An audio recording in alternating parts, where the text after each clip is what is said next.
Les développements du Olomami préoccupent au plus haut point les autorités tant politiques que coutumières. Voilà la raison majeure de la présence à Kamina du sénateur et grand chef Mwami de Bayeke, accompagné de ceux du Congo central, du Kasaï et des Tanganyika pour ne citer que ceux-là.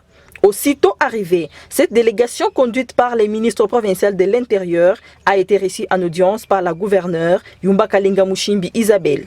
Dans leur tête-à-tête, ils ont parlé des rencontres avec tous les chefs coutumiers présents à Kamina. Rencontres qui visent à accompagner d'une part les chefs de l'État et d'autre part la gouverneure dans toutes les actions menées en faveur du peuple. Nous sommes venus dans le Olomami pour 3 raisons. La première, c'est pour une raison coutumière, pour voir le Mlopwe Kabengele de Butumba, afin de lui remettre ses insignes anciens, le Ndezi de Bayeke. Deuxième point, c'était pour voir le comité national de l'ANATC, car nous avons beaucoup de problèmes, surtout vers Kinkonja, Mousseka, etc., afin de voir avec le comité provincial comment contribuer à la paix dans ces chefferies.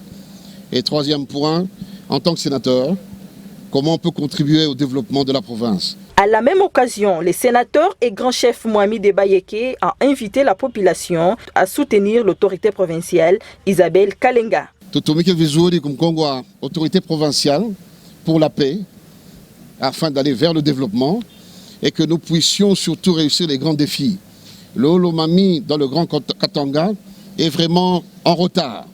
Mais il faut qu'il y ait de la stabilité au niveau du gouvernement provincial afin que le Olomami se développe. Voilà grosso modo le message de paix que nous amenons. Signalons que la présence de cette délégation dans les Olomami est le fruit des contacts menés à Kinshasa par Yumba Kalenga Mushimbi Isabelle, gouverneur de province.